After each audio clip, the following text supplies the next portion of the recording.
Siyanibingelela bazalwane egameni lenkosi yethu Jesu Kristu oyinkosi nomsindisi. Sizovula ngomkhuleko Baba egameni lenkosi yethu Jesu Kristu. Wena ungumsindisi weimpilo zethu. Wena umsindisi wawo wonke umuntu ophilayo emhlabeni. Usibizile Nkosi omunye nomunye ukuthi siphenduke ebuleni nasekukhohlisekeni kwempilo yasemhlabeni esiphilayo. Size Baba kwinsindiso, siphenduke sibhabhadiswe ngombhabhadiso wamanzi egameni lakho Nkosi yethu Jesu Kristu. Ngoba kukho ukuthethelela kwezono zethu.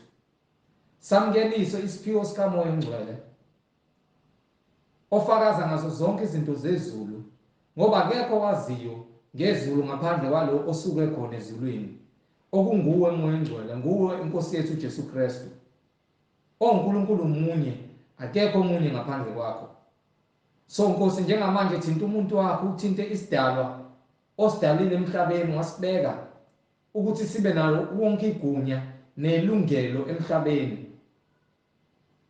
Thina singabantwana bakho Baba, izwi lakho eladala izulu nomhlaba akube yilona-ke elithinta umuntu wakho njengamanje esemhlabeni isidalwa, ukuthi mayezwe izwi lakho Nkosi, labo bakhethileyo wena Nkosi, ukuthi bakwazi ukuzwa izwi lakho, baphinde balizwe namanje, baphenduke kukho konke ukubi abakwenzayo nokudidiseka abahlezi khona, ngoba akekho umuntu oyongena umbuso wezulu ngaphandle kokuzwa izwi lakho nokwazi wena Nkosi, nokuthi asindiswe aphume ebuleni benyama esiphila kubona. Siyacela-ke Nkosi, ngoba wena uthembekile njalo njalo, awubuyele emumva, izwi lakho alibuyele emumva lilambatha.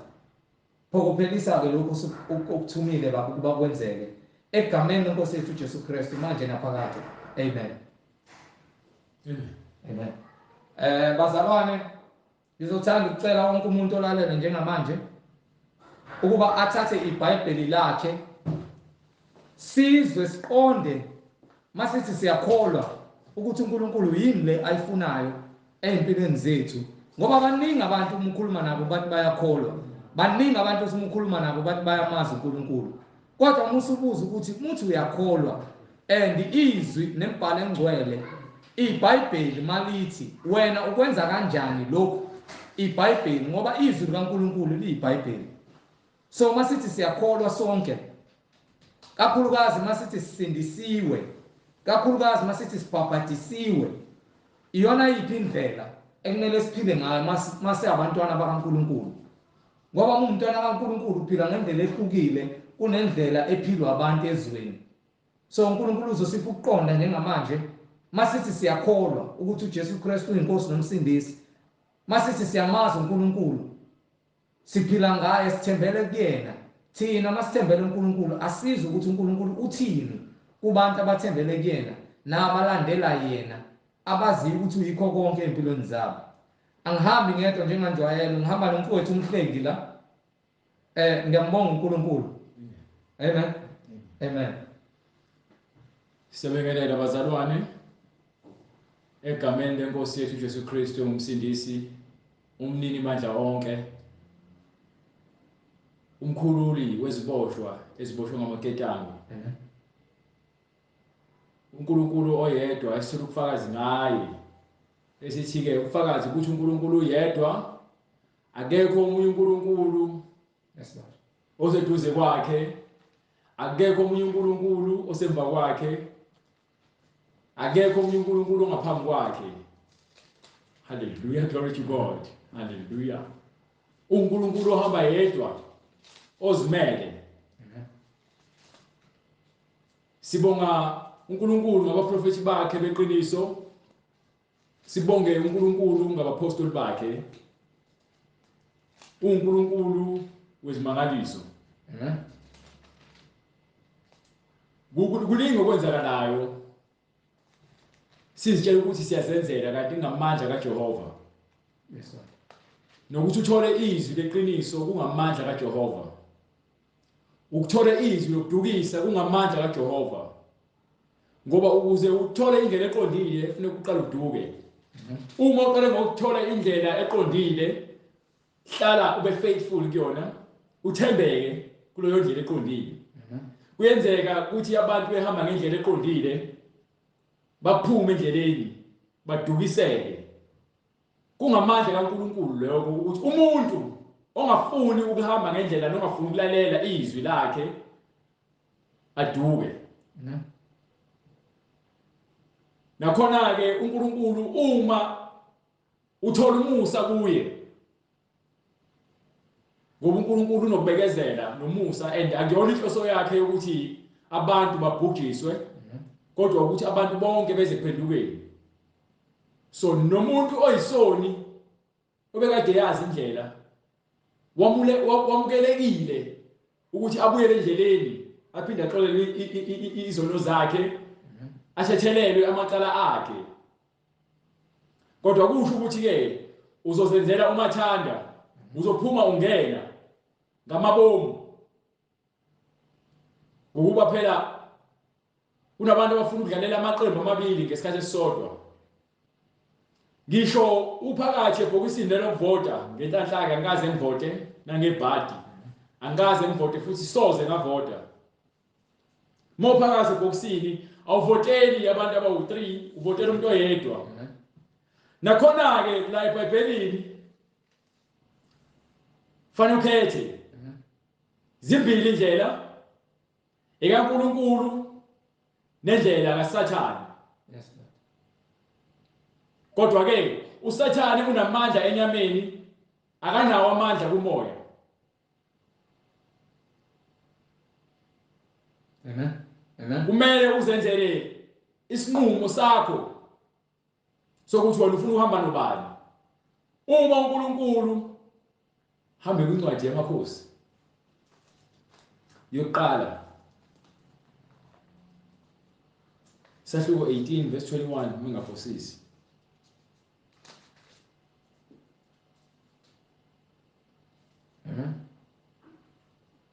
Hallelujah. Incwadi yokuqala amakhosi. Yes sir. Isahluko 18. Yes sir. Verse 21. Yes sir. U-Eliya wasondela kubo bonke abantu. U-Eliya weza kubantu njengoba ngibuza nami ngifuna ukucaciseleka ngokuthi wena umikiphi position. Amen. U-Eliya wasondela kubo bonke abantu wathi, "Koze kube nini? Koze kube nini? Nimaqhikaqhika phakathi kwenu kwezinhlangothi ezimbili na? Koze kube nini? Nimanqika phakathi kwezinhlangothi ezimbili na? Koze kube nini? Nimaqhikaqhika Phakathi kwezinhlangothi ezimbili na?" Eyiphi ithimu odlalelayo? Amen. Ngabe udlalela ithimu kamoya oyingcwele noma ngabe udlalela ithimu kaSathane? Ngokuba iBhayibheli alikhulumi ngenye into. Ungahamba uyohlona njengesipikili siyosithela eplangweni besishayela ngesando. Kodwa iBhayibheli likhuluma ulimi lunye. Amen. Lokuthi kufanele abantu baphenduke ezonweni zabo beze ekuphendukeni basindiswe ngokuba abantu bonile.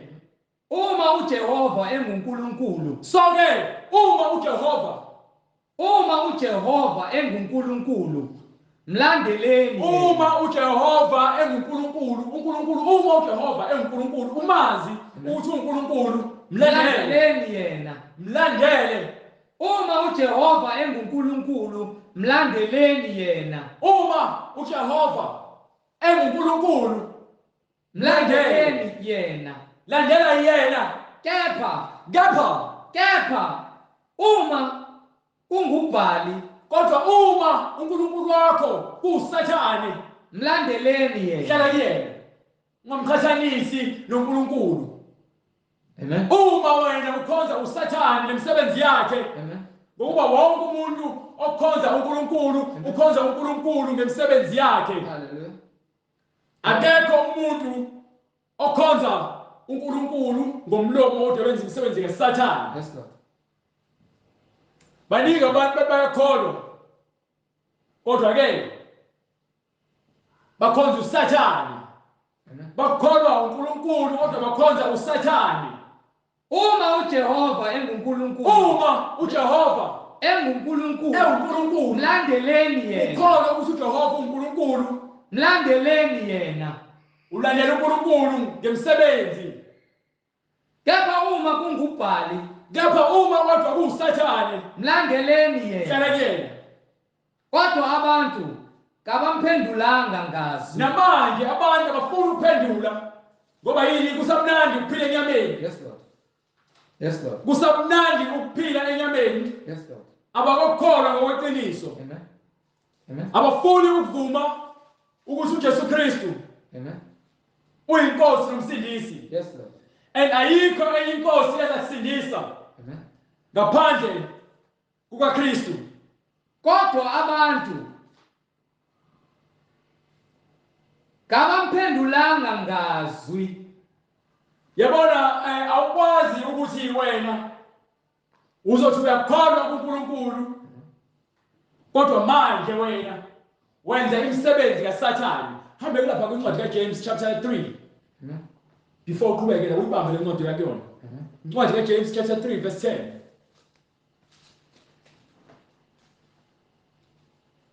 Ngokuba ke kuNkulunkulu kukhona ubulungiswa, and ubulungiswa bonakala ngezenzo. Amen. Incwadi ekaJakobe isahluko sesithathu, Yes sir. ivesi lesithupha. Emlonyeni munye, Umlomo munye. Yabona uNkulunkulu uyedwa. uNkulunkulu uyedwa. Nomlomo wakhe uwodwa. emlonyeni munye kuphuma ukubusisa nokuqalekisa. Akufanele bazalwane bami ukuba lokho kube njalo. Awuphinde ufunde. Emlonyeni munye kuphuma ukubusisa nokuqalekisa. Akufanele bazalwane bami. Emlomeni owodwa angeke uze ukhulume izinto eziwu-2. Amen. Akufanele bazalwane bami So ukuba umlomo lokho. owaNkulunkulu nomlomo womuntu ongcwele Amen. akufanele akhulume izinto Kube- zemoya Hallelujah. kaSathane. Yes, Lord. Yes, Lord. Yes, Lord.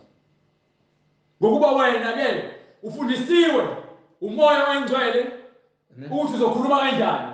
Umthombo uyakhipha yini amnandi nababayo Enzeka yini emgodini ukuthi na? emthonjeni ophuma amanzi kuphume amanzi amtoti namanzi ababayo na? Umthombo uyakhipha yini amnandi nababayo emgodini munye na? Kuyenzeka lokho ukuthi umthombo okhipha amanzi ukhiphe amanzi ababayo namtoti noma amnandi na umbuzo lowo. So uma wena uthi ke usindisiwe, Amen. angithi niyavuma lonke isindisiwe. Hallelujah. Yes, Lord. Uma usindisiwe Amen. kwenziwa yini wena uhlebe? iBhayibheli lithi ungahlebi. Kwenziwa yini wena ukhulume amanga? Uthuke nenhlamba. Amen. Amen. Abantu basindisiwe ngithi. Yes, Lord. Nabantu abafuna igospel basindisiwe. Hallelujah. Hallelujah. Kodwa inhlamba iphuma ingqasha. Nabanye abantu bazibiza ngama rap artist. Bathi bathandaza uNkulunkulu kodwa umculo lwabo uphuma inhlamba. Umkhiwane, bazalwane bami, ungaba namandla yini okuthela izithelo zomnqumo? Noma umvini amakhiwane na? Kuyenzeka yini ukuthi isihlahla samagrebhisi sikhiphe amaphula na? Amen. Amanzi kakusawoti angeveze amnandi. Ngeke kwenzeke ukuthi uthathe usawoti ufake enkomishini noma uphuze amanzi olwandle uwaphuze enoshukela. Yes, Lord. amanzi asolwandle anosawoti. Yes, Lord. So umbuzo umile ukuthi wena uNkulunkulu umkhonza ngokumesaba yini noma umkhonza nje udlala ngesikhathi. Amen. Incwadi yaThithu chapter 1 verse 15. Hallelujah. Hlala kuyona. Kenzeka yini ukhulume ngomlomo kuphela ukuthi uyakholwa kodwa ngezenzo uphambane nokukholwa na? Incwadi kaThito isahluko sokuqala verse 15. Kwabahlanzekileyo konke kuhlanzekile, Kulabo abamsulwa konke kumsulwa, kepha kwabangcolileyo, kepha kulabo abangcolileyo, kepha kwabangcolileyo nabangakholwayo nalabo abangafuni ukukholwa akukho lutho oluhlanzekileyo, ayikho into ehlanzekileyo. kodwa kungcole ingqondo yabo nonembeza wabo. Unembeza wabo wabantu abayakholwa ngemlomo kodwa bebemphika uNkulunkulu noma 16 yawufuna lapho. Amen. Kodwa ke Amen. izinto abazikhulumayo, izinto abazicabangayo, ukubuka umuntu wesifazane umkhalukele. Amen. Bavuma ukuthi bayamazi uNkulunkulu. Umuntu ufunda verse 15. Kwabahlanzekileyo konke kuhlanzekile. Uma umsulwa usindisiwe, inhliziyo yakho igeziwe ngezwi, Kwabahlanzekileyo konke kuhlanzekile, angeke wena ukhulume izinto zobumnyama. kepha kwabangcolileyo nabangakholwayo Uma wena akukho umsulwa lutho. enhliziyweni yakho Amen. usindisiwe, Amen. angeke uze uhlale nezoni wenze izinto ezenziwa izoni, ngoba ukuhlala nabantu abenza izinto ezingalungile kukholela ekutheni nawe wenze izinto ezingalungile. Kepha kwabangcolileyo nabangakholwayo akukho lutho oluhlanzekileyo. Uzohlala kanjani nabantu abangakuzothi-ke uJesu Kristu wahlala nabo, uJesu Kristu wahlala nabo ngoba efuna ukubaphendula. Wena uhlala nabo wenza ilutho ulalela bona, Akukho lutho oluhlanzekileyo, wenza izinto ezenziwa yibona. kodwa kungcole ingqondo yabo Nawe nonembeza ingqondo wabo. yakho izongcola, izotheleleka yile msebenzi yabantu abangcolile. Kodwa kungcole ingqondo yabo nonembeza wabo. Ayikho into ngathi uyihlalela nabantu abadakwa utshwala, nabahamba ama-clubs namaphathi, nabantu ababheka ugwayi nensangu, abaphuza utshwala, wena ungaphuzi, ekubeni futhi wena ungabafundisi ngoNkulunkulu, bebe bengafuni futhi ukuzwa ngoNkulunkulu, kodwa wena uzohlala nabo. Uthi ngobana uJesu Kristu wahlala nezoni, awuyena uJesu Kristu wena. Bavuma ukuthi bayamazi uNkulunkulu.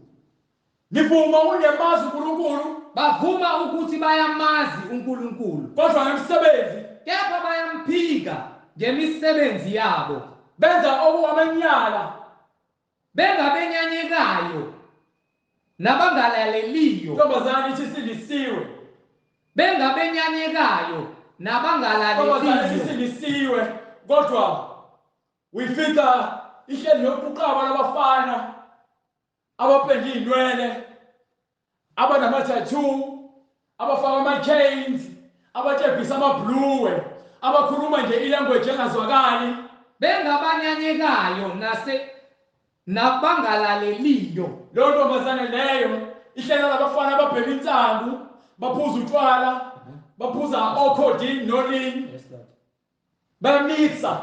Lo muntu lowo usindisiwe.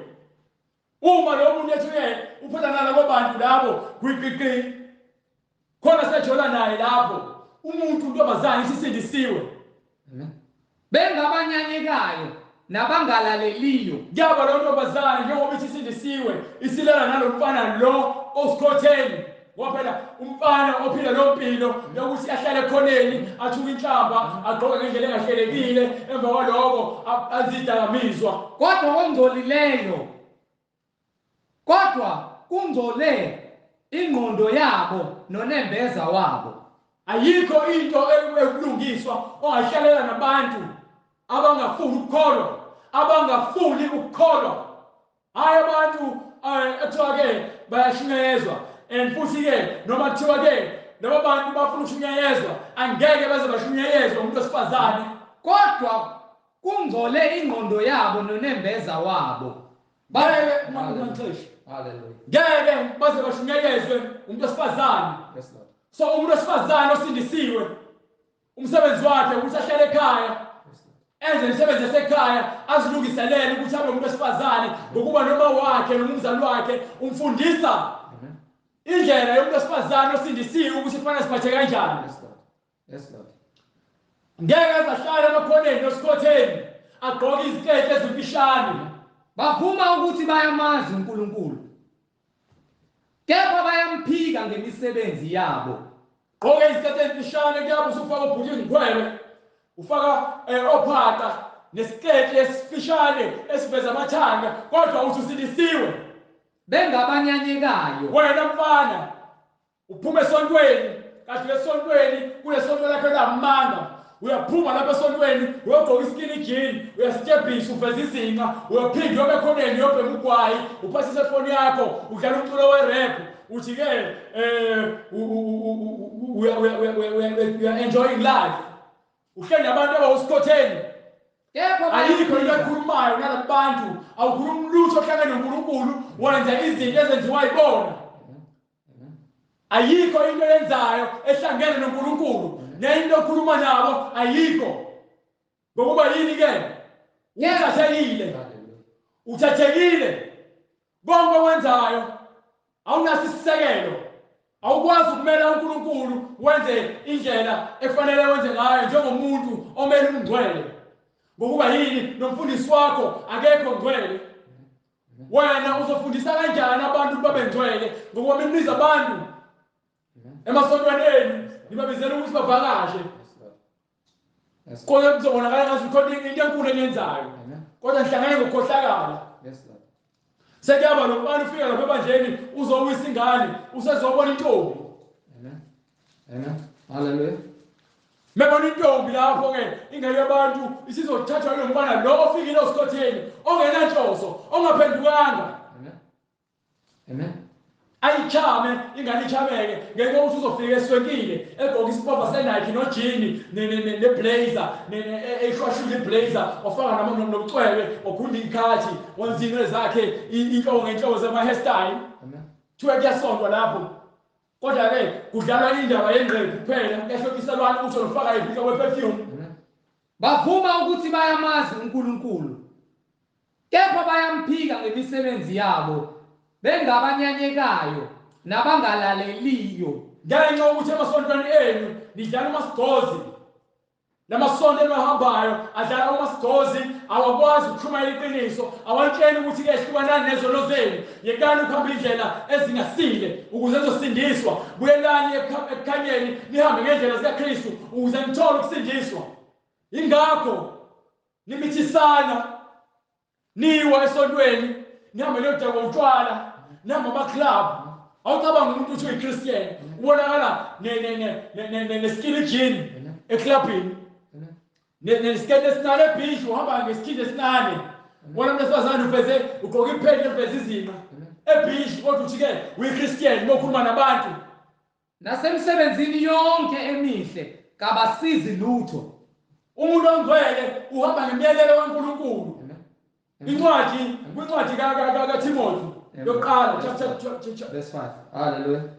Chapter 3 verse 5. Incwadi kaTimotheyu wokuqala.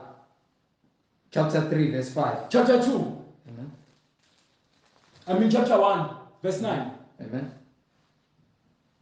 Verse 9. Ekwazi lokhu. No, chapter 2. Hallelujah. Verse 9. Verse 9.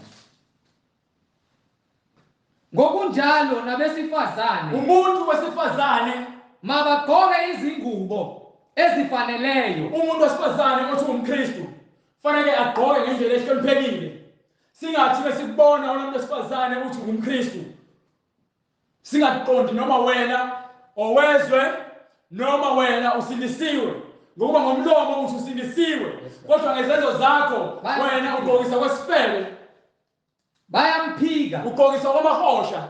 Bayahamba nomgaqweni uyababona amahosha indlela abagqoka ngayo, abadayisa umzimba, bayasadvertise ukuthi badayisa umzimba. Ngokunjalo nabesifazane mabagqoke izingubo ezifaneleyo. So uma ke wena uthi uyakholwa,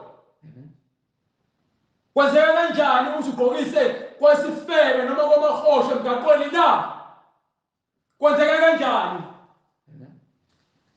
Bavuma ukuthi bayamazi uNkulunkulu, kepha bayamphika ngemisebenzi yabo, bengabanyanyekayo nabangalaleliyo. Uma umuntu wesifazane esusindisiwe kufanele agqoke ngendlela ehloniphekile, bazihlobise azihlobise ngendlela ehloniphekile, ngokuhlonipha, okusho ukuthi nokuqonda. impahla yakho, isitethi sakho asiqali ngaphezu kwamadolo, asiqali ngaphezu kwamadolo. Awugqoki izigindi ezitight, ugqoka ingubo ende, awufaki ingubo enomqhele ozovala ethangeni ngokuba umzimba wakho ungcwelisiwe. Bazihlobise ngokuhlonipha, Umzimba nokuqonda. wakho ungcwelisiwe, njengoba ungcwelisiwe umzimba wakho, wena uhamba ngemiyalelo kaNkulunkulu. Bazihlobise ngokuhlonipha nokuqonda. So asinakwazi ukuthi sohlangana emgaqweni uzusindisiwe kodwa bese kubheka ngibona uJezebel Kungabi ngezinwele ezalukiweyo, ufake inwele zokufakelwa, ufake upende ebusweni, ufake upende emlomeni, ufake amaqiqi emandlebeni acobezelayo, ufake inwele zokufakelwa. kungabi ngezinwele ezalukiweyo, nangegolide, nangamaphareli. Izinwele zakho akufanele kube ezelukiweyo, okwesikakhulu ufake inwele ongazazi ezithengiwe ebhokisini, wahamba wayesaluni wayopenda izipho zakho, ufake ama-chains ey'ngalweni, ufake ama-chains emaqakaleni, ufake amaqiqi entabeni, kodwa wena usisindisiwe. No, Nangezambatho ezinemali eningi. no, Hallelujah. awukholelwa ukuthela ubukeke ugqoke kahle. No, Kepha njengokufanele abesifazane abashoyo ukuthi besaba uNkulunkulu. umuntu wesifazane othi usindisiwe fanele agqoke ngendlela ehloniphekile ekhombisayo ukuthi lo muntu wesifazane usaba uNkulunkulu. Abashoyo ukuthi besaba uNkulunkulu bahlobe ngemisebenzi emihle. Uma usho ngomlomo fanele uhlobe ngemisebenzi emihle. Yes, Lord. Ungahlobi Yes, Lord. ngezinto zezwe, Amen. kodwa ngomlomo usindisiwe. Amen. Ngokuba wena awenzi intando kaNkulunkulu, wenza intando nenkanuko yenyama. Amen. Amen. Ayikho into yenzayo erepresent uNkulunkulu. Amen. Amen. Hallelujah. Ayikho. So labantu ohlala nabo uma bengafuni ukwenza intando kaNkulunkulu, phuma bona. Uma wena uthi ufuna ukusindiswa ngokuba nihlele emanjeni enu nenza ama-gathering amahala, akushungeyeli izwi lenkosi, kwenziwa amaphathi esontweni, kunemcimbi, kunama-hip hop show esontweni, ngoba kuthiwa-ke hayi intsha funeka ibe nokujabula, ibungaze ubusha bayo. Ayikho loo nto eBhayibhelini. Izindlela zikaNkulunkulu zinhle ziqondile kulabo abahamba ngazo ngokuqonda. Yes, Lord. Yes, Lord. Amen. So awunakukholwa wena uthi ungcwele, kodwa manje wena ufaka izithixo emzimbeni wakho, ufaka amaqiqi emzimbeni wakho, ufaka ama-chains nama-chains bathi ngesiZulu imigexo ezingalweni nasemqaleni nasemacakaleni. Amen. Uthi uyakholwa? Amen. No, awukholwa wena. Amen. Awuyizwa incwadi yamakhosi yokuqala chapter 18 verse 21 ithini? Amen. U-Eliya wasondela kubo bonke abantu wathi, U-Eliya weza kubo bonke abantu, noma manje ngiza kunina nonke mina abantu, ngithi kunina, kwaze kube nini nimanqikanqika yaze kube nini limanqika na? phakathi kwezinhlangothi ezimbili na? Phakathi kwezinhlangothi ezimbili kuyoze kube nini na limanqika? Amen. Uma uNkulunkulu uNkulunkulu Amen. mlandele. Amen. Kepha uma kungubhali, mlandeleni yena. Kodwa uma wena ukhonza izithixo uzoqhubeka. Hallelujah. Amen. Uma wena ukhonza izithixo uzoqhubeka wenza izinto zomhlaba. Amen. Incwadi kaJoshua Isahluko 24 verse 15. Yes sir. Uma kukubi emehlweni enu Uma kukubi emehlweni enu ukuthi ukukhonza uJehova, yebo, khethani namuhla namhlanje kumele nithathe isinqumo ukuthi ngubani eniya kumkhonza. uma kukuhle emehlweni enu. Kufanele nikhethe namhlanje ukuthi ubani enifuna ukumlandela, Noma onkulunkulu ababakhonzwayo oyihlo, noma uNkulunkulu ababekhonza oyihlo benu, onkulunkulu bezizwe, onkulunkulu abasanda kufika. Hallelujah. Hallelujah. Ngoba uma songasesedini kaNkulunkulu usuwelile Amen. umfula wokuhlukanisa ethembeni usuke esedini engcwele. Yes, Lord. Yes, Lord. Uma usungaNkulunkulu, uma ukhonza ngale, ukhonza abanye uNkulunkulu, ukhonza uNkulunkulu bababa bakho ababakhonza bengakafiki kulo mhlaba womngcwele. Abangaphesheya komfula. You understand? Noma onkulunkulu Amori. Onkulunkulu bezizwe. Amen. Amen. Ongeyena noNkulunkulu esimkhonzayo. Amen. Amen. Kepha bama Amori enihlala ezweni lawo. Kepha mina nendlu yami, Kepha mina nendlu yami siya kumkhonza uJehova. sohlala siqhubeke nawe uJehova. Mina nendlu yami Siya kumkhonza uJehova. ngeke ngikudlukele ngakwesokudla noma ngakwesokhohlo, Hallelujah. noma ngeke ngikudlukele ngakwesokunene Yes, Lord. noma ngakwesokhohlo. Ngizohamba ngqo ngale ndlela le asho ngayo uprofessor Isaiah chapter 35 verse 8. Incwadi kaIsaya isahluko 35 verse 8. Kuya kuba khona umendo nendlela eyakuthiwa indlela yobungcwele. Sithi kukhona indlela Amen. yobungcwele ebekiwe kulabo abafuna ukukholwa ngokweqiniso. Ongcolileyo akayikuhamba ngayo. Ngeke uzuthi wena ungcwele kodwa ubheka ugwayi, Amen. Amen. uphuza utshwala, uhlele efebeni, uqamba amanga njalo, Amen. uphila ngokubulala abantu. Awukho ngcwele. Indlela kaNkulunkulu ayihanjwa abantu abangekho ngcwele. Uma usuza uNkulunkulu uyazidela nayo yonke imisebenzi yakho yenyama. Kepha iyakuba ngeyabantu bakhe Indlela ehanjwayo ngabangcwele eyabantu bakhe, abahamba ngayo. abantu bakhe. Noma beyiziwula abayikuduka kuyo. Siyiziwula kuKristu. Hallelujah. Yes, Lord. Siyiziwula kuKristu. Yes, Lord. Yes, Lord. Asingabazi ubula wethu kuKristu. Kodwa ke incwadi lithi Abayikuduka kuyo. ngeke siduke. Amen. Ngokuba ke intshumayelo yesiphambano iwubula kulabo ababhubhayo, kodwa ingamandla Yes, Lord. Hallelujah. kaNkulunkulu kuthina abantu abasindiswayo. Amen.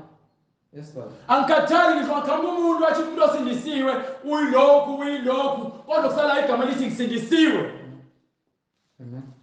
Amen. Engayikho into ezoyenza ngaphandle kokuhlala osindisweni. Amen.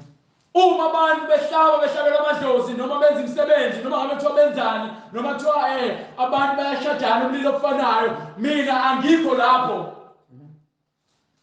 Angibafiseli ngisho inhlanhla, angikhulumi lutho, ngiyaphuma lapho ngoba angifuni ukulula isandla sami esenzweni esibi. Amen. Amen. Yini ngoba le ndlela lethu angihambe ngayo ingcwele Amen. siyihula kuyona, kodwa ke sisindisiwe. Amen. Incwadi ngokukaJohane isahluko 14 Incwadi ngokaJohane isahluko 14 verse 6. uJesu wathi kuye, Wayesethi uJesu kuye, mina ngiyindlela indlela esihamba ngayo iuJesu Kristu. neqiniso Indlela esihamba ngayo iyiqiniso. nokuphila. indlela esihamba ngayo ukuphila kwaphakade njengoba indlela esihamba ngayo akakho oza kubaba ngaphandle kwami. njengoba sihamba ngale ndlela ekuKristu.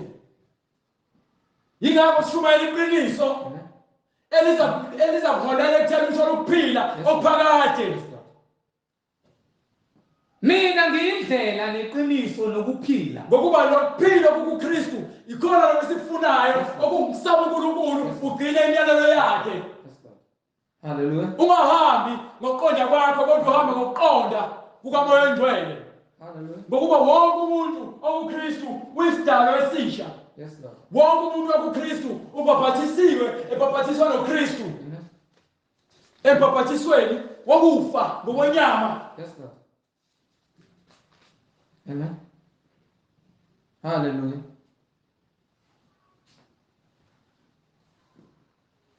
Wonke umuntu okuKristu. Hallelujah.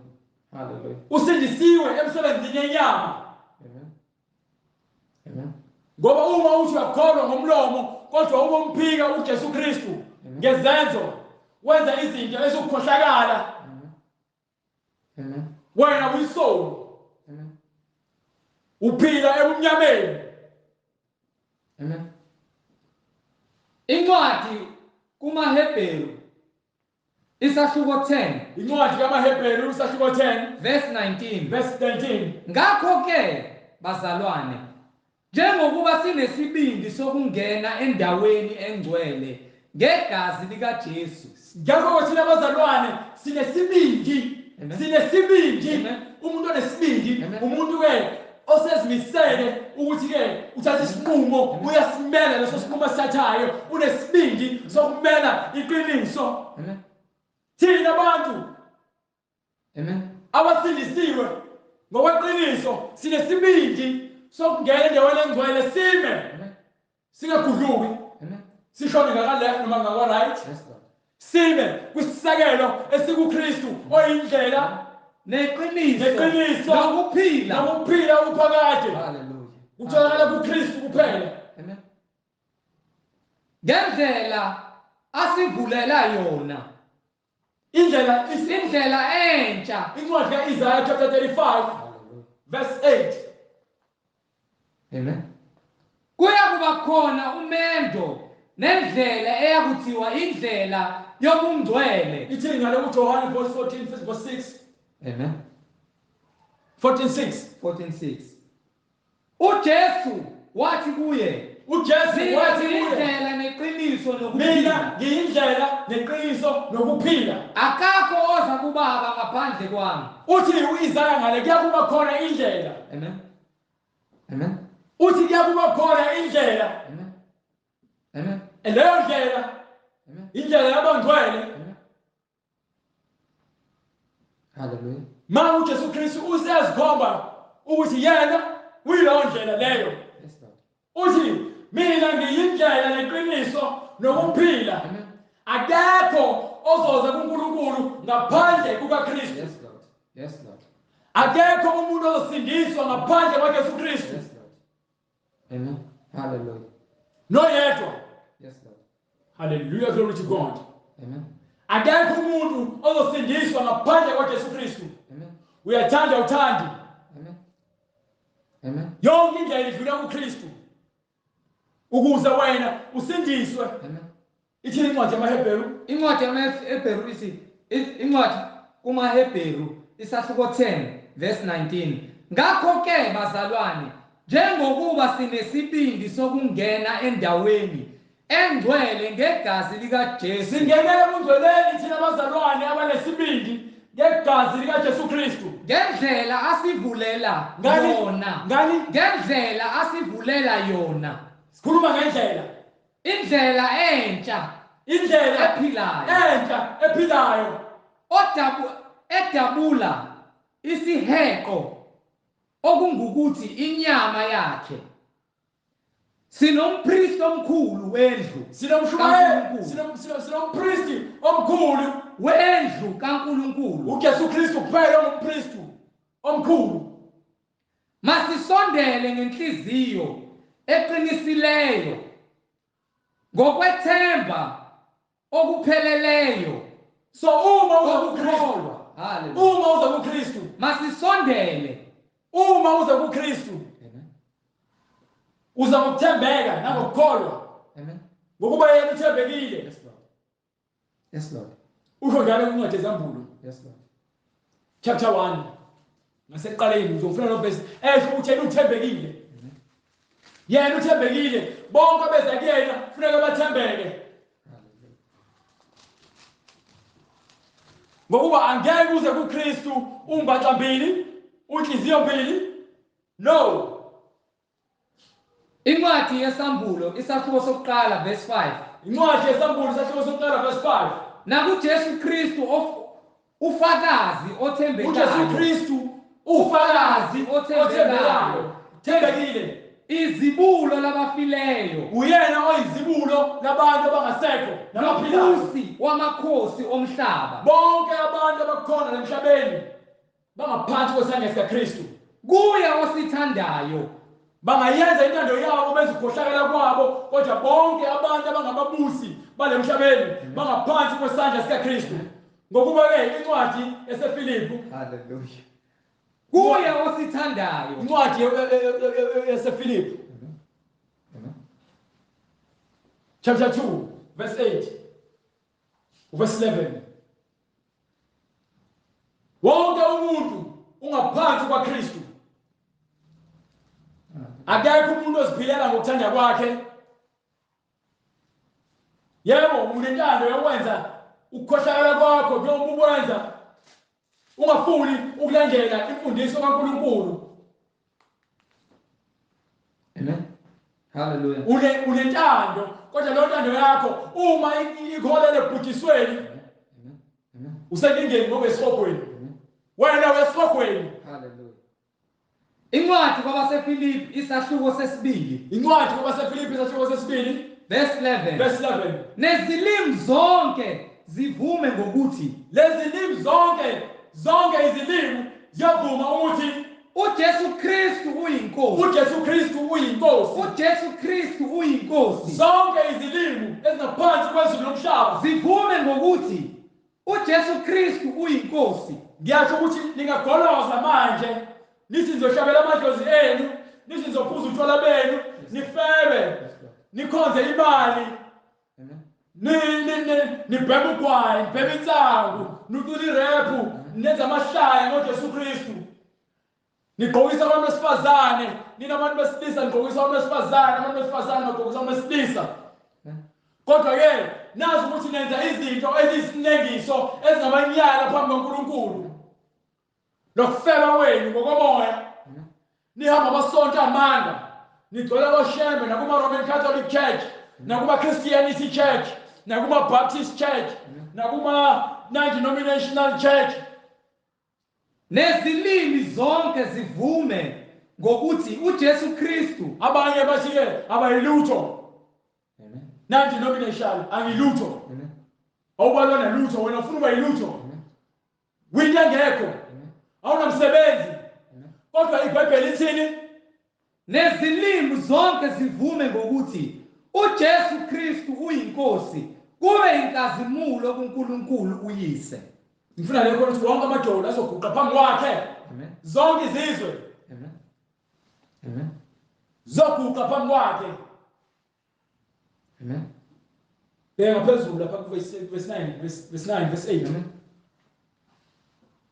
Wathi efunyenwe njengomuntu ngesimilo uJesu Kristu uNkulunkulu wangena lo mzimba lowo ayewakhile oUJesu Kristu igama lawo lo mzimba wazithobisa, wasifaka phakathi lo mzimba.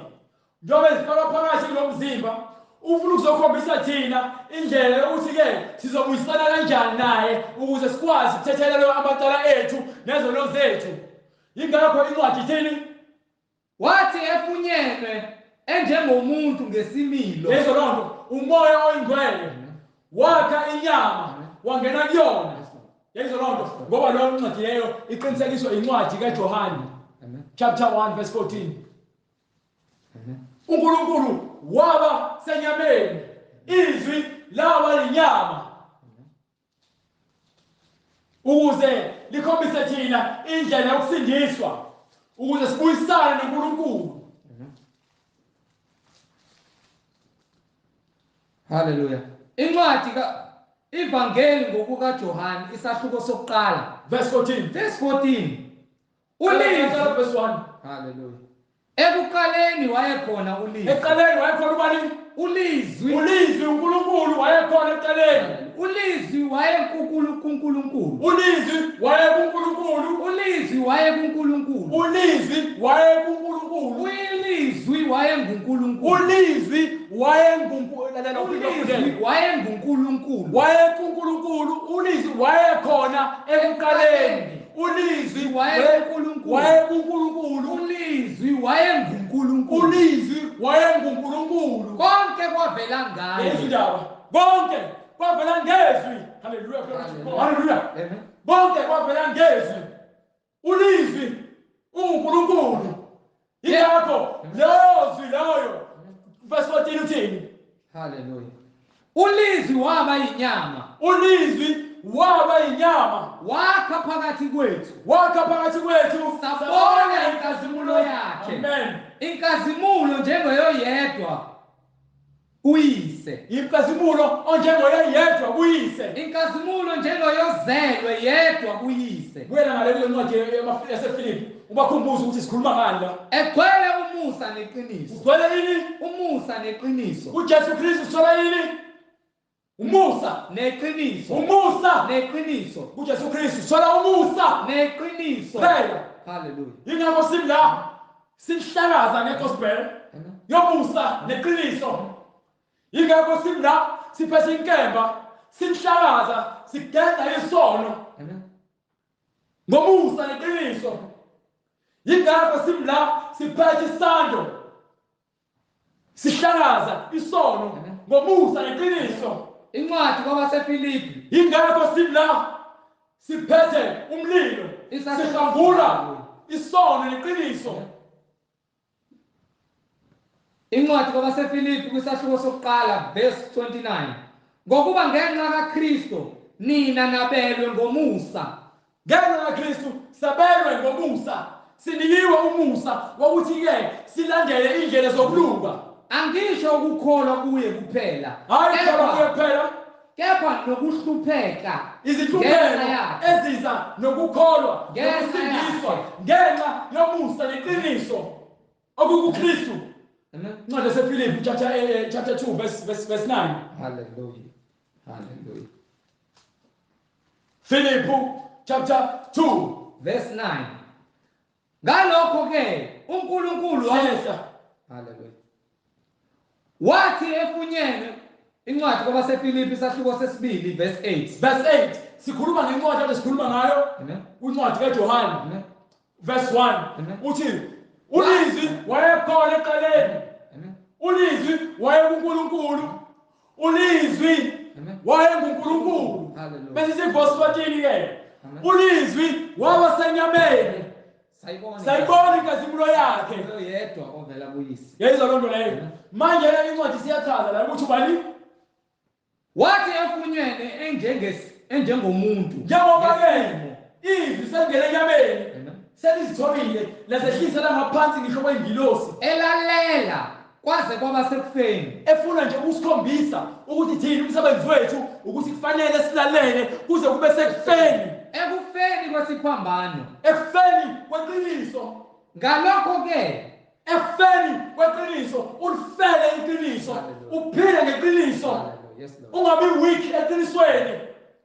Yingakho ngimkhuza ngithi mina ke awukwazi ukuthi uzothi usindisiwe. Kodwa wena uhamba nqunu emgaqweni. Umzimba wakho awuhloniphi. Awukwazi ukuthi uzothi ngcwele, ulalela umoya engcwele, ulalela izwi likaNkulunkulu, kodwa wena unesifazane uyashumayela esontweni. Awukwazi ukuthi uzothi ngcwele, kodwa wena uyabheka ugwayi, wena uyafeba, wena uqamba amanga, wena ubulala abantu. Amen. Amen. Hallelujah. Awukwazi ukuthi ungathi ngcwele. Yes Lord. Yes Lord. Awukwazi ukuthi ungathi ngcwele ukhoza uNkulunkulu abathathu. Awukwazi ukuthi ungathi ngcwele wena ubhabhathisa abantu egameni likayise nelendodana kaMoya Engcwele. awukwazi ukuthi ungcwele ukuthi wena usosendlini yakho khona iy'thombe ojongeni uthi iy'thombe zikaNkulunkulu noJesu. No. Awukwazi ukuthi uzothi ungcwele wena-ke uhlabela amadlozi. No. Ukhonza abantu abangasekho. Abantu abangasekho abanadala abantu abaphilayo. Amen. Abanasabelo kubantu abaphilayo. Yebo. Akushiwo ukuthi asikhonze abantu abangasekho. Akukho nako nesisodwa iscripture esisho njalo eBhayibhelini. Cha. uNkulunkulu uyasivezela ukuthi-ke Hlabela amadimoni. Hallelujah. 32:39. Hallelujah. 32:16. Hallelujah. Deuteronomy 32:16. uNkulunkulu uyasivezela ukuthi-ke u-Abraham ukhokho uyidlozi nami uma engasekho uyidlozi umkhulu uyidlozi. Kodwa akusho ukuthi-ke angibahlabele. Akusho ukuthi angithandaze kubona. Ayikho into engicelayo kubona. Abantu ade bephila befana nami labo bafile bathule abasenakwazi abanasabelo ekuphileni. Yini abantu abaphilayo abafunayo kubantu abangasekho na? Hallelujah. Incwadi uDeuteronomy isahluko 32:16. Yes sir. Bamvusela umhawu. Bavusela uNkulunkulu umhawu. ngoNkulunkulu babezizwe. ngoNkulunkulu bezoni. Bamthukuthelisa ngezinengiso. Ngikhuluma ngabantu mina abashumayela ngoNkulunkulu. Angikhathali uma ngabe uthi ushumayela ngoNkulunkulu nge-Old Testament noma ushumayela nge-New Testament. Okufanayo uNkulunkulu oyedwa ngoba uNkulunkulu uyedwa. Bahlabela amadimoni angesibo oNkulunkulu. Ngicela ukuthi wena uzothi-ke usindisiwe kodwa manje uyazenza nezinto zesiZulu part time. Bahlabela amadimoni angesibo oNkulunkulu. Wena uyixoki awuhlabeli abantu abangasekho wena. Wena uhlabela amadimoni oNkulunkulu ababengabazi. Uzakhela uNkulunkulu bakho lo muntu asafile ubheke namacala akhe ngaphambili wena uyamhlabela ngemumva ufuna ukukhuluma naye nje akhuluma noNkulunkulu. oNkulunkulu abasha abasanda ukuqhamuka ababengesatshwa ngoyihlo. Yezwa lo. Hallelujah. Ikhonza izithombe abanye baphambi kwezithombe bashaya isiphambano isiphongweni nasesifubeni nasemahlombe bathandaze uMaria. uMaria wafa wabona. Yes Lord. Abanye bathandaza uHlembe wafa wabona. Yes Lord. Hallelujah. Akekho umuntu oyelungelo lokuthi akhonze umuntu incwadi iyakhuluma la incwadi yaseRomeni uthi bakhonza okudaliweyo nomdali. Into edaliweyo iyafa, umdali akafi. Iyabunga. Hallelujah. Siyabonga Nkosi. Umdali akafi. Ngena phakathi.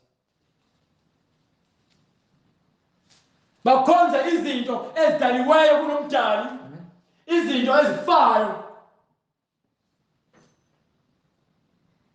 Ngoba yini-ke abanasisekelo bakhuluma ngokuthi no usiko into yakhe womuntu. Lulodwa usiko ofuna ngabe siyalandela. Amen. Verse 23. Hallelujah. Incwadi kwabaseRoma isahluko sokuqala verse 23. Yes sir. Nenkazimulo kaNkulunkulu ongabhubhiyo. Nenkazimulo kaNkulunkulu ongabhubhiyo. Bayiguqula ifane nemfanekiso yomuntu. Baguqula lalela uNkulunkulu uyinkazimulo ongabhubhiyo. uNkulunkulu uyinkazimulo engabhubhiyo. Kodwa abantu baphendula inkazimulo kaNkulunkulu bayifanise nomuntu obhubhayo. Bathandaza uHlembe babize ngonyazi. Ba-weak. Balahlekelwa ukuqonda. Bathandaza kuMaria nezithombe ezisojongeni nezithombe ezisesiphambanweni. Umfanekiso womuntu obhubhayo. Izinto lezo ezibhubhayo. Yes Lord. uNkulunkulu wethu inkazimulo yakhe ayibhubhi. Yes Lord. Owezinyoni nowezilwane ezinobuselayo. Angithi yakutshela nje abanye banesithombe sikaBuddha eNdiya nakhona banezithombe zabo zeyinyoka namadragon nayo yonke lento lengasile. Alazili-ke lithi iBhayibheli-ke akekho ayikho indaba yamasiko ukuthi kunosiko lamaZulu kunosiko ena. Imfundiso yokudukisa yamadimoni leyo ngokuba incwadi yezenzo chapter 17 verse 26. Hallelujah. Izokutshela incwadi Verse 4. Verse 24. chapter 26 chapter 17 verse 26. 17:26. Hallelujah. Akhondaba yamasiko ukuthi khona isiko lamaXhosa nelamaZulu nelamaChina. Izinto lezi ezakhiwa abantu. Incwadi ayakhanga leyo nto leyo. Incwadi yezenzo isahluko 17 verse 26. Wazenza izizwe zonke ngagazi linye. Zonke lezi zizwe ezikhona emhlabeni zenziwa uNkulunkulu ngagazi linye ukuba zakhe ebusweni bonke bomhlaba. Wazenza zonke lezi zizwe uNkulunkulu ukuthi nigcwale bonke ubuso bomhlaba, nigcwale emhlabeni lonke ngentando kaNkulunkulu. Akubona ukuqonda komuntu. Wamisa izikhathi ezinqunyiweyo. Uyena obeka izikhathi. Uyena obeka izikhathi ezinqunyiweyo nemikhawulo phakathi kwethu yokuhlala kwazo. Nokuhlala kwethu uyena obekile lokho. Amen. Yezo lonto. Hallelujah. uNkulunkulu okwenzile lokho, waye wenzile lokho. Hallelujah. Ukuze zifune uNkulunkulu. Ukuze zifune bani? Zifune uNkulunkulu. No, ukuze zifune amadlozi azo. Ukuze zifune uNkulunkulu. No, ukuze zifune amasiko azo. Ukuze zifune uNkulunkulu. Wonke umuntu ufuna uNkulunkulu. Wonke umuntu kumele ufune uNkulunkulu. Ngokweqiniso. Ingabe zingamuzwa zimfumane.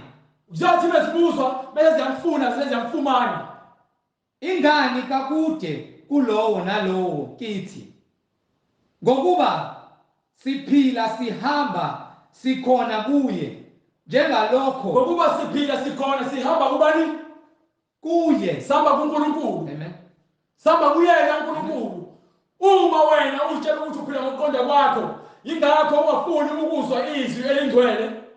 Ingakho ungafuni uguqula isenzo sakho sokuhamba ubumnyameni, ufuna ukubhanga izinto zikaNkulunkulu nezinto zobumnyama. Hambe kwincwadi kaLozana yokuqala kaJohane, isahluko sokuqala verse 5. Uma uphuma kuyona bese uyahamba uya kwincwadi yaseKorinte yesibili umfunela uverse 5, verse 6. John verse 5. 1:5. Amen. Incwadi yokuqala yompostoli uJohane. Incwadi yokuqala yompostoli uJohane. Isahluko sokuqala verse 5. Isahluko sokuqala verse 5. Nanti izwi esalizwa. Leli yizwi. Nanti izwi esalizwa kuye. Leli yizwi esalizwa kuye uKristu uNkulunkulu wethu. Sinishumayeza lona lokuthi. Simi kuphi? Sinishumayeza lona lokuthi. Isona isisekelo sethu sokuma lapha kwenu. Sokusitshele into ebhalwe phansi. Ithini incwadi? uNkulunkulu ungukukhanya. uNkulunkulu wethu uJesu Kristu ungukukhanya. Ubumnyama abukho kuye. Akasondelene nobumnyama. Ubumnyama abukho kuye nakanye. So uma wena uhlabela amadlozi, uphuza utshwala, ufeba ubhema, uphinga, ufundisa amanga, wena umuntu wesifazane ushumayela, wena umuntu wesifazane ugqoka ingubo ezikhangisa ngomzimba wakho njengomakosha. Uma sithi sinenhlanganyelo, Hlehla kancane. nanti izwi esalizwa kuye. Leli yizwi esalizwa ukuthi uNkulunkulu ukukhanya kuye abukho ubumnyama. Yes Lord. So wena wonke lento ozenzayo ezasemhlabeni Zobumnyama. ezobumnyama. Ngokuba ehambe kwincwadi yakhona kwincwadi yaJohane yesibili chapter 15 noma isithathu chapter 15 verse 15. Sahluko 3 or 2 verse 15. uNkulunkulu abukho ubumnyama. Amen. Yebo. Incwadi yokuqala kaJohane. Yes sir. Isahluko sesibili. Yes sir. Verse 15. Yebo. Ningathandi izwe nezinto ezisezweni. So, shiya lo bhayo pheshe. Phuma emaklabhini. Nawe wena ojayisela abantu utshwala, yaka leso senzo uma ngempela uzuke uzimisela ngokusindiswa. Ngokuba nawe ulula isandla kutshela abantu benze izinto ezokubhubhiseka.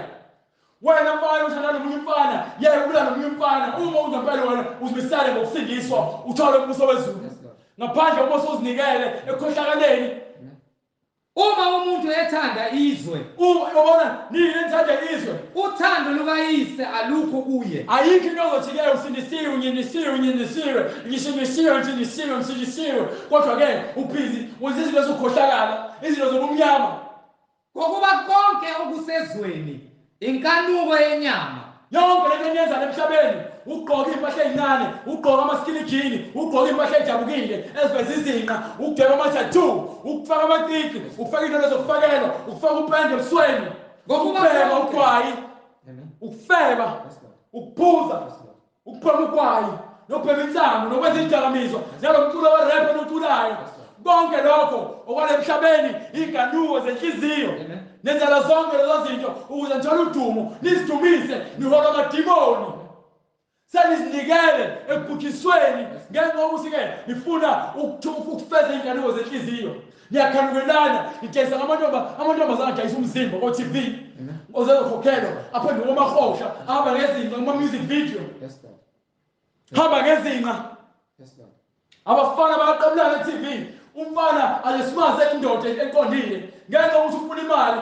useqabulana nomunye umfana ku-TV lesi sithunzi ngokuba konke okusezweni inkanuko yenyama yonke lento emhlabeni inkanuko yenyama nenkanuko yamehlo yonke niyenzela ukubukwa benzela ukubukwa nokuzigabisa ngalokhu kuphila lokho niziphakamisa nizitshela ngendlela eniphila ngayo ukuthi nina niphila a-high lifestyle nihamba ngemoto ezibizayo kodwa nilahlekelwe ubuntu benu nilahlekelwe isimilo nilahlekelwe isithunzi nilahlekelwe ukuphila ngenxa yokuthanda izinto zasemhlabeni akuveli kuyise asikona kwaNkulunkulu kodwa kuvela ezweni izinto zasathane akuveli kuyise bonke okwenzela ukujabulisa inyama yakho nenhliziyo yakho akuveli kusathane ngokuba incwadi kaJeremiah chapter 17 verse 11 or verse 10 amen yonke izinto ozenzayo ujabulisa inhliziyo yakho amen akwenzela uNkulunkulu incwadi kaJeremiah isahluko 17 haleluya haleluya verse 9 haleluya inhliziyo iyakhohlisa inhliziyo yomuntu ingumkhohlisi ngaphezu kwakho konke inhliziyo iyakhohlisa ngaphezu kwakho konke inhliziyo yakho ingumkhohlisi ngaphezu kwakho konke futhi imbi yimbi umthakathi kubani ongayazi na ubani inhliziyo ongayazi na mina Jehova yena uNkulunkulu ophezu kwakho konke ngivivinya inhliziyo uyena ovivinya inhliziyo ngihlola izinto aphinde ahlole lenhliziyo izinto nengqondo yakho nokucabanga kwakho uyakwazi haleluya ukuba nginike kube yilowo khona ezoqobelisa yilowo nalowo khona ezoqobelisa njengezindlela zakhe ngenkambo zakho lendlela ohamba ngayo ngabe lendlela ohamba ngayo ingcwele yini uma wena uzazi kahle ukuthi umsulwa usebenzela uNkulunkulu pho ufunani esontweni elingakhonzi uNkulunkulu oyedwa elingabhabhathisi egameni likaJesu Kristu elingashumayeli ukuphenduka na hambe kwincwadi yaseKorinte yesibili njengezithelo zezenzo zakhe ozaphoyiswa ngazo incwadi yaseKorinte yesibili isahluko sesithupha and verse 14 haleluya incwadi yesibili kwabaseKorinte chapter 10 hayibo chapter 6 verse 14 yes sir haleluya asambe sonke bazalwane maningaboshelwa ejokeni linye uma wena usindisiwe maningaboshelwa ejokeni linye phuma ebandleni elingafundisi ngokuphenduka esonweni uhlale ngokusindisa uhambe ngokuqonda nangokudilimela kaNkulunkulu maningaboshelwa ejokeni linye nabangakholwayo phuma ebandleni labantu abangakholwayo kuNkulunkulu abakholelwa emadlozini na ngokuba kunakuhlanganyela kuni ukulunga nokungalungi na yini ekwenza wena uhambe isonto labantu besifazane abashumayelayo ngokuba kunakuhlanganyela kuni ukulunga nokungalungi na kwenziwa yini wena uhlale esontweni lomfundisi ofike washada wathi iboza waphinde washada omunye unkosikazi wakhe esaphila kwenziwa yini uthi kodwa usindisiwe uhleli lapho kwenziwa yini ukuthi wena uhlale esontweni lapho khona angashumayela ngokuphenduka kwesono kunabudlelwana buni ukukhanya nobumnyama na yini ehlanganisayo nokuhlabela amadlozi uphinde uthi usindisiwe na kunabudlelwana buni ukukhanya nobumnyama na yini ehlanganisayo nokuthi wena uhamba izangoma uhambe uyothwala ekubeni usindisiwe na unakuzwana kuni uKristu noBeliyali na yini lehlanganisa uSathane noNkulunkulu ngoba lezi zinto zihambayo ezikaSathane endincwadi kwincwadi yamakhosi yokuqala isahluko 18 verse 21 ncwadi yamakhosi yokuqala isahluko 18 verse 21 Hallelujah. Glory to God. uEliya wasondela kubo bonke abantu. Eliya wasondela bona bonke Wathi koze kube nini kuyoze kube nini umbuzo umile kuyoze kube nini na nimancika phakathi kwezinhlangothi ezimbili na kuyoze kube nini nimavenge ningafuni ukumeselwa lesenkulunkulu ningafuni umeqiniso. Yes Lord. Uma uJehova enguNkulunkulu mlandeleni. Umazi uNkulunkulu uthi uJehova mlandeleni yena. Umsindisi Mlandeleni. Uyilondlela. Mlandeleni yena. Mlandele. Kepha uma kungubhali. Kodwa uma wamlandela uSathane mlandeleni yena. Mlandele. Amen. Mlandele. Mina ngincwadi esiKorinte siqhubeke nayo. Hallelujah. Hallelujah. Yini ehlanganisa lezinto zobumnyama wena uthi usekukhanyeni na umbuzo umile. Amen. Uma uNkulunkulu onguye mlandele. Yes Lord. Kodwa uma wena ukhonza izinto zenyama eziphathekayo ufuna ukwililotho uhamba izinyanga ufuna umsebenzi uhambe abathandazi Amen. ufuna unkosikazi uhamba izinyanga nezangoma. Amen. Landela uSathane ufuna ukubukwa ufuna ukuba nabalandeli abaningi uhambe uyothwala. Amen. Ngoba ufuna imali ngenxa nje yemali ulahlekelwa ukuphila kwakho okuphakade ngenxa nje yokuthanda imali.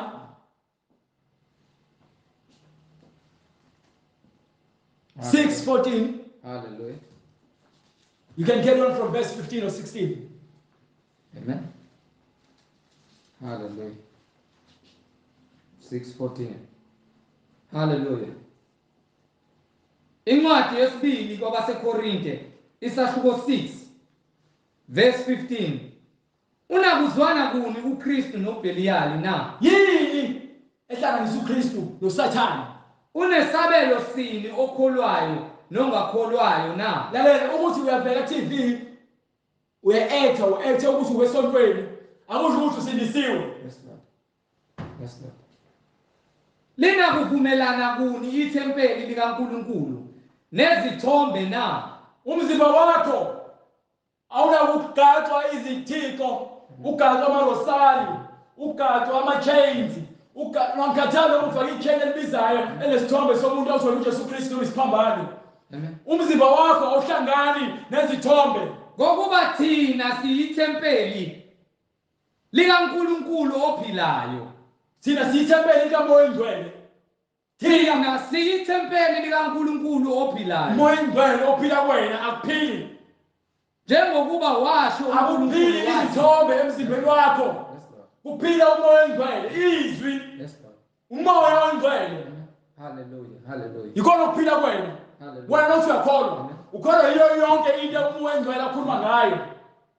Amen. Awunakuhlabela izithombe. Amen. Njengokuba washo uNkulunkulu wathi. uNkulunkulu wakhuluma wathini? Ngiyakuhlala phakathi kwabo. Uthi uzohlala phakathi kwethu thina singcwele. Ngihambe phakathi kwabo. Aphinde abe phakathi kwethu thina singcwele. Sihola ubani? uNkulunkulu. Moya Engcwele. Hallelujah. Moya Engcwele uyasihola. Ngiyakuba nguNkulunkulu wabo. Thina uNkulunkulu wethu Moya Engcwele. Hallelujah. Ayikho enye into ongayikhuluma ngaphandle koMoya Engcwele. Ufuna ukukhuluma nami ukhuluma ngoMoya Engcwele. Ufuna ukuxoxa nami ufuna ukungibuka ukhuluma ngezinto zikaMoya Engcwele.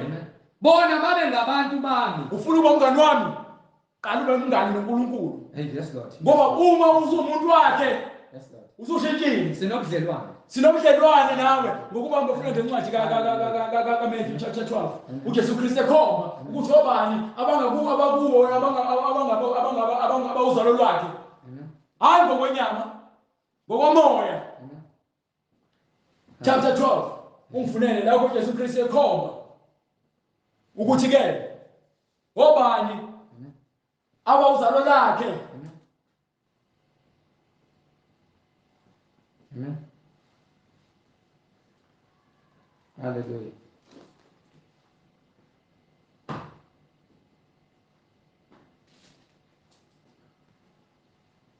Funeke sazi sihlukanise izinto zikamoya, Hallelujah.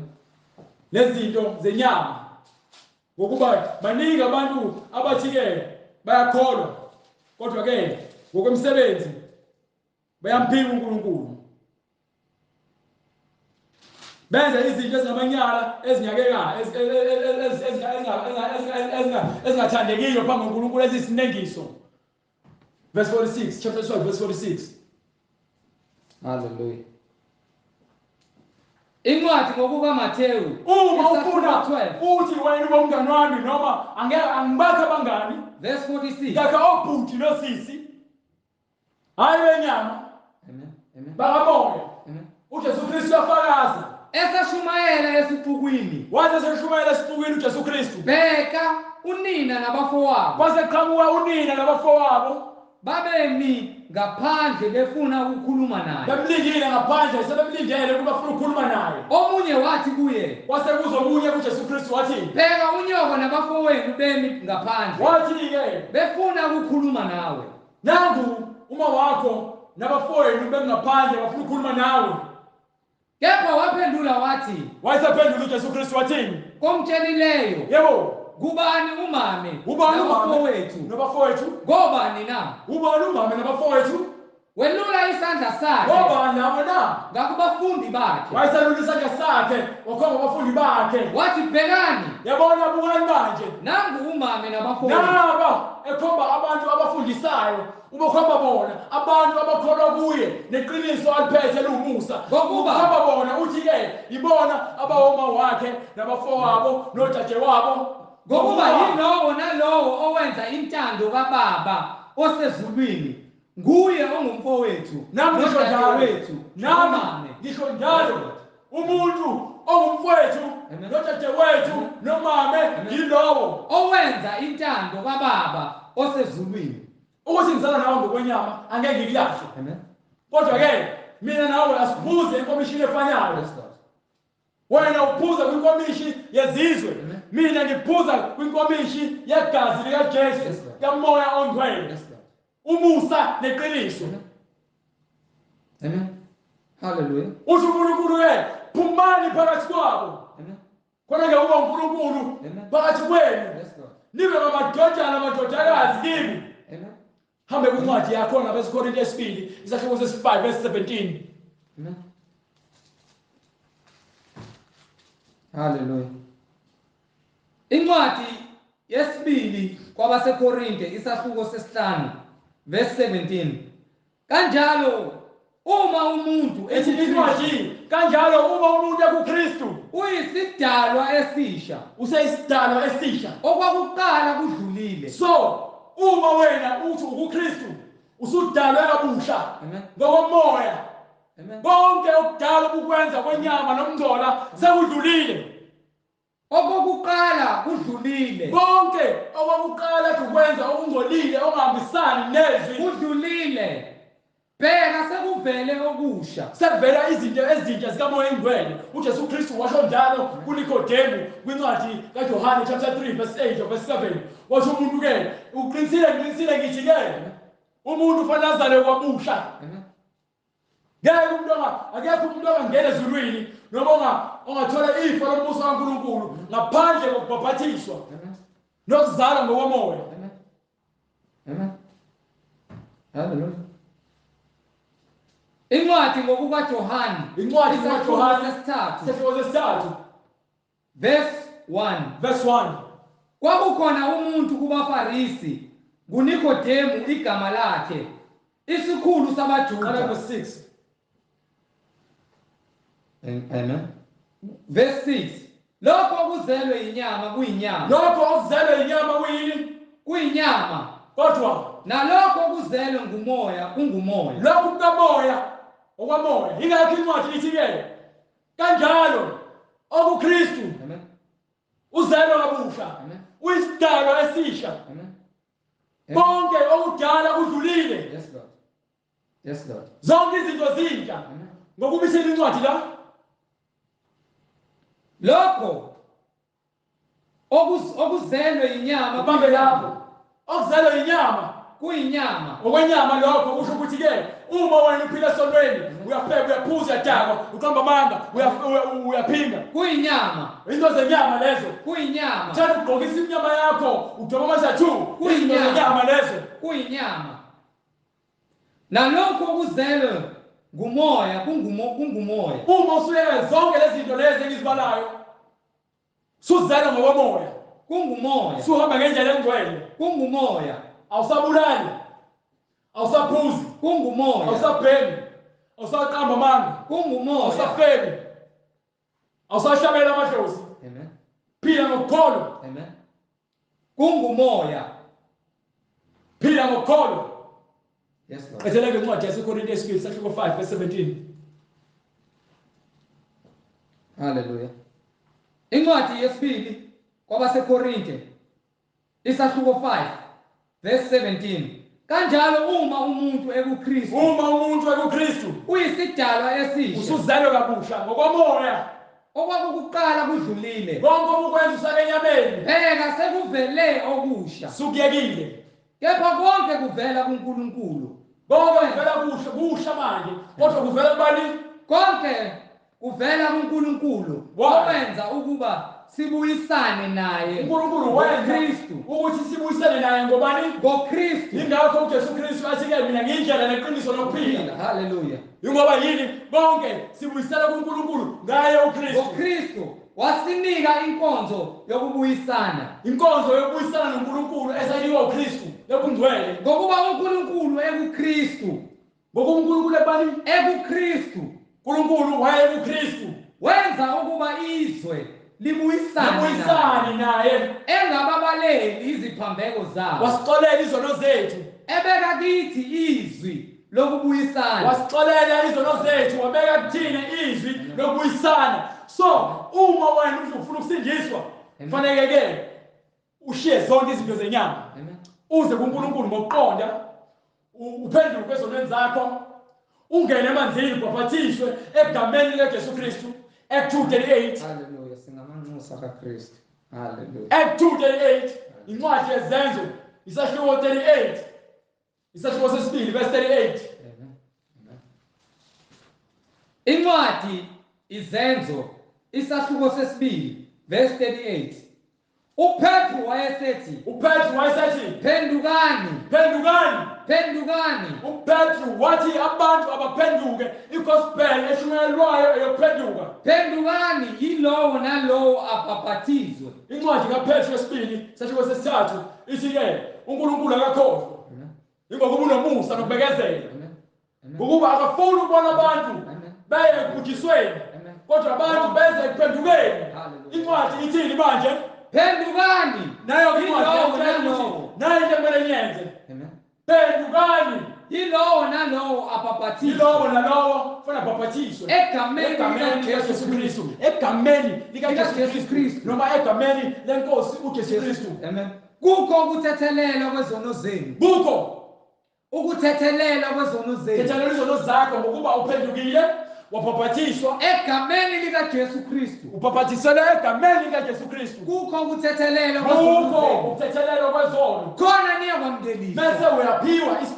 isiphiwo sikamoya oyingcwele khona niyakwamkeliswa isiphiwo sikamoya oyingcwele ngokuba isithembiso ngesenu lokhu kuyisithembiso esisinikiwe isithembiso sethu ngokuba isithembiso ngesenu nesabantwana benu nesabo bonke abakude bonke inkosi uNkulunkulu wethu eyakubabiza wonke umuntu othi-ke yena sekhathele ukwenza isono akaphenduke abhaphathiswe uyaphenduka ubhaphathiswe awuphakamisi izandla usho umthandazo wezoni awufafazwa ngamanzi ubhaphathiswe egameni likayise nekamoya oyingcwele nekendodana moya oyingcwele sebekuzwa bahlabeka enhlizweni uyabhaphathiswa ungene ngaphansi kwamanzi ubhaphathiswa egameni likaJesu Kristu akekho umuntu obhaphathiswa egameni likayise egameni lendodana egameni kamoya oyingcwele mase ukhona ngicela ungikhombise akekho noyedwa so wonke umuntu ophendukayo ozwayo ukuthi isono sebekuzwa bahlabela funeka enhliziyweni ehlabeke enhliziyweni aphenduke bathi kuPetru abhabhathise egameni likaJesu Kristu nakwabanye abapostoli Ukuthetha madoda kwazona. bazalwane siyakwenze njani na bathi sebehlabekile enhliziyweni bathi kuPetru nakwabanye abapostoli madoda bazalwane siyakwenze njani na uPetru wayesethi uPetru wayesethi phendukani yilowo nalowo abhabhathiswe nonke engabhabhathisiwe nizwa empilweni yabenu funeka niphenduke nibhabhathiswe egameni likaJesu Kristu kukho ukuthethelelwa kwezono zenu khona niyakwamukeliswa isiphiwo sikamoya oyingcwele ngokuba isithembiso ngesenu nesabantwana benu esabo bonke abakude bonke inkosi uNkulunkulu wethu eyakubabiza isikhathi sokuthi manje uzisindise wena wafakaza nangamanye amazwi amaningi Uzisindise. wabayala wathi zisindise wena kulesi zizukulwane yiso esiphambili lesizukulwane esiphambeneyo lesi esikusona njengamanje zisindise kulesi zizukulwane esiphambili zisindise wena zisindiseni kulesi zizukulwane esiphambeneyo amen Baba egameni lenkosi yethu Jesu Kristu uNkulunkulu ophilayo wena uNkulunkulu munye abantu bakho njengamanje bayalizwa izwi lakho akunakusilandulela Nkosi ngoba wena usukhulumile ukhulume ngamandla akho wonke wakhuluma kwizizwe zonke ukuba asiphenduke ngoba izwi lakho lesihlabe enhlizweni siphenduke sibhabhadiswe egameni lika Jesu Kristu oyinkosi nomsindisi ngokuba kukho ukuthethelelwa ngaphandle kokwamkela wena Nkosi uJesu ngoba uzela ukuba sisindiswe awuthandi nokuthi kubhubhe noyedwa umuntu emhlabeni kodwa bonke baze ekuphendukeni bavuma ukuthi uJesu Kristu uyinkosi nomsindisi ngokuba wonke amadolo ayoguqa afakaze ukuthi uJesu Kristu uyinkosi nomsindisi izizwe zonke Nkosi makube Nkosi iloyo naloyo olivumayo izwi lakho abe ngumhlabathi ovundileyo izwi lakho libe umbewu lihlale ngaphakathi kuyena linakekelwe wena moya engcwele ngokuba wena owazi isikhathi lapho khona imbewu iyahluma ngaphakathi kuyena bahambe beyisizwe oyikhethele wena Nkosi uJesu mayenziwe ke intando yakho njengamanje ungavumi isitho baba siphinde siyikhiphe leyo mbewu usuyifakile ngaphakathi enhlizweni zabantu emhlabathini egameni lenkosi yethu uJesu Kristu sikunika udumo manje naphakade kuze kwephakade amen sibonge bazalwane sibonge umusa kaNkulunkulu nothando lwakhe nokuthi asiphe lesikhathi ukuthi siphinde sikwazi ukuhlanganyela sishumayele le gospel yokusindiswa abantu bathole intshumayelo eyiqiniso ngoba abafundisi benu niyazi ukuthi abashumayeli kanje abanitshela iqiniso banibambathe ukuthi nihlale ezonweni zenu niqhubeke nibe izoni ukuze niye kubhujisweni kanye nabo ngoba nabo bayizoni bayizikhohlakala kepha ke ngokuba umusa kaNkulunkulu mkhulu namanje iqiniso lakhe liyantanta emoyeni lifuna lapho lizohlala khona liyazi lezohlala khona uNkulunkulu ukuthi uyabazi ngabakhe namanje ke sishiya inamba ukuze ukuthi umuntu ofuna ukubuza umbuzo mayelana neBhayibheli noma ufuna ukubhabhathiswa uyobe sesithinta nansi inamba 066 566 9245 so iphinda 066 566 9245 Jesu Kristu inkosi nomsindisi amen siphinde sibone ngokuzayo inkosi mayivumile amen amen